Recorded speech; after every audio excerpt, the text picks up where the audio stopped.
Que peux-tu nous dire? Jésus, quand il se prosterne pour prier là, pourquoi il ne danse pas, il chante pas? Dans la Bible, Matthieu 39, quand il met son frère en terre, la Bible, pourquoi il ne danse pas? Pourquoi il ne chante pas comme vous chantez aujourd'hui là, Jésus? Pourquoi il se prosterne, il met son front en terre? Marc 1,35, pourquoi il se lève matin très tôt pour aller prier? Pourquoi il était circoncis 8 jours après sa naissance? Pourquoi dans ta Bible, Moïse prenait les ablutions? Les ablutions, c'est un rite chrétien? C'est un rite islamique? Ou bien, la Bible dit que si les femmes ne sont pas voilées, elles doivent se raser la tête. Là, c'est autant qui dit ça à vos femmes là. Voilez-vous ou bien rasez-vous la tête. Tu peux dire ça à l'église. Bon, comme ils sont là, ils te regardent. Il faut les dire aux femmes chrétiennes. Si vous ne vous voilez pas, rasez-vous la tête. Il faut les dire ça. Mais non, vous avez des intérêts que vous cachez. Je répète pour la 10e fois. Il faut démontrer à toute cette communauté musulmane que l'islam n'est pas vrai sur base des écritures coraniques ou bibliques. Mais moi, je te démontre dans ta Bible que le christianisme n'est pas vrai. Pourquoi? Regarde dans les évangiles. Ils ont dit l'évangile selon Matthieu. Vous savez ce qu'il veut dire selon?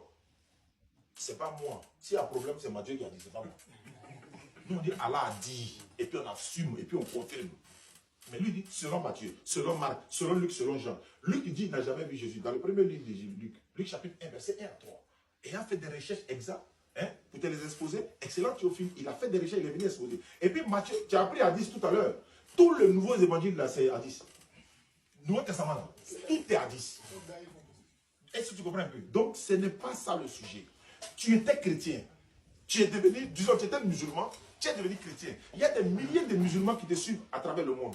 Prends le Coran, prends tout ce que tu veux, démontre-leur que l'islam n'est pas vrai. Je répète, le nom de ta Bible n'est pas dans ta Bible, le nom du Coran est dans le Coran. Dieu a donné la Bible à quel prophète? Il a donné le Coran à Mohammed sallallahu alayhi wa sallam. L'évangile à Jésus, Somme, David, Torah, Moïse. Tu vas me dire, il a donné la Bible à quel prophète?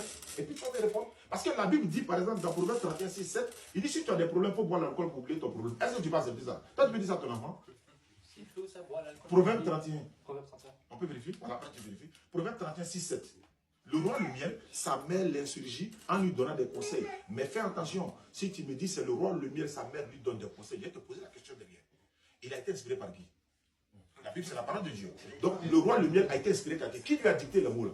C'est Dieu. Donc, Dieu lui a dit quoi? De dire aux gens qui ont des problèmes de boire de l'alcool pour oublier les problèmes. Alors, il dit Inamal khamru wal maïsir wal ansob wal alzlamu regisun min amal shaytan. Faditani. Je m'arrête là. Est-ce que tu peux traduire ce que tu veux? Il n'a pas compris. Allah dit dans le Coran, Surah 590, oh, le Coran, le vin, les jets de hasard, les pieds dressés, les flèches d'éducation, c'est une abomination. Il continue pour dire, c'est l'œuvre du diable. Et l'œuvre du diable leur est conseillée pour régler les problèmes. C'est ce qu'il veut faire sortir en fait. L'œuvre du diable qui est dans le Coran, c'est un conseil de leur divinité pour dire ils n'ont qu'à boire pour oublier leurs problèmes. Supposons que ta femme t'a quitté, on t'a chassé de ton travail, ta voiture a brûlé, etc., etc. Tu viens trouver ta maison a été braquée. Tu as des problèmes, non? Si tu as bu l'alcool, est-ce que le problème n'est parti? Jamais. Tu as de boire demain encore, non? Voici comment ils deviennent l'alcoolique. Voilà comment le shaitan fonctionne. Tu vois, tu bois, tu oublies. Tu bois, tu oublies. Le temps que tu te rends compte, ça a pris ton sang, tu es devenu alcoolique. Et c'est ce même vin selon et Jésus a fabriqué. Et l'autre a bu, a couché avec ses enfants. Ça est dans la Bible. Hein? Si c'est Jésus qui a fabriqué l'eau en vin, là, c'est l'autre a bu ça. Hein? Et puis c'était premier degré, hein, s'il te plaît. Parce qu'on dit pourquoi tu as gardé.